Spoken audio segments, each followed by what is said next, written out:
تو اس کا مطلب یہ ہوا کہ اگر ہم چاہتے ہیں کہ ہم اللہ کے مقرب بندے بنیں تو ہمیں اپنے نفس کی مخالفت کرنا سیکھنا پڑے گا، اس پر محنت کرنی پڑے گی. اور اگر کبھی کوئی خواہش ٹوٹے تو اس پہ تڑپنے کی ضرورت نہیں ہے، گھبرانے کی ضرورت نہیں ہے، غصے میں آنے کی ضرورت نہیں ہے، بلکہ اس کو اللہ کی طرف سے سمجھیں اور خوش ہوں کہ اچھا ہے میری خواہش ٹوٹی.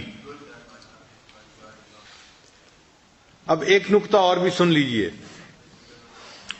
کہ اگر انسان کا نفس مطمئنہ بن جائے تو اب تو وہ نفس مطمئنہ بن گیا، کیا اس کے بعد انسان اپنے نفس کی پیروی کر سکتا ہے؟ جواب، اس کے بعد بھی نہیں کر سکتا. یعنی نفس کی پیروی نفس مطمئنہ حاصل ہونے کے بعد بھی نہیں کرنی ہی نہیں نفس کی پیروی. یہ نقطہ سمجھیں.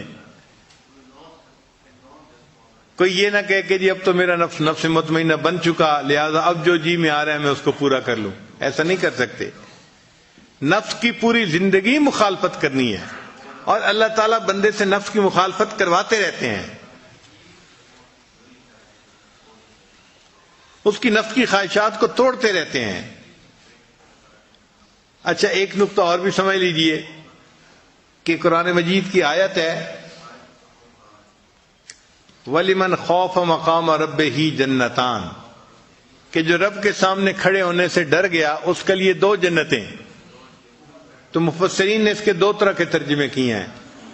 بعض مفسرین نے ترجمہ یہ کیا ہے کہ ایسے بندے کو اللہ تعالیٰ جنت میں 2 محل عطا فرمائیں گے. یہ ایسا ہی ہے جیسے ایک بندے کا ایک گھر لاہور میں ہوتا ہے، ایک کراچی میں ہوتا ہے، ایک اسلام آباد میں ہوتا ہے، تو 2 گھر ہوتے ہیں اس کے. اللہ تعالیٰ بھی اس کو 2 جنتیں عطا فرمائیں گے. ایک اس کو ایک جگہ گھر حاصل ہوگا اور دوسرا اس کو ہو سکتا ہے نبی علیہ السلام کے قدموں میں اللہ گھر عطا فرما دے. تو 2 گھر اس کو ملیں گے جو اپنے نفس کی خواہشات سے بچ جائے گا. اور بعض مفسرین نے ترجمہ کیا ہے کہ نہیں، اس کا ترجمہ یہ ہے کہ اس کے لیے 2 جنتیں ہیں، ای جنت الدنیا و جنت الآخرہ.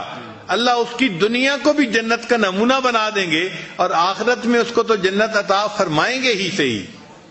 تو ایسا بندہ جو اپنے نفس کی مخالفت کرتا ہے اس کی دنیا جنت بن جاتی ہے. کیسے جنت بن جاتی ہے؟ جنت وہ جگہ ہے وَلَكُمْ فِيهَا مَا تَشْتَهِي أَنفُسُكُمْ، کہ جہاں انسان کی ہر خواہش پوری ہوگی.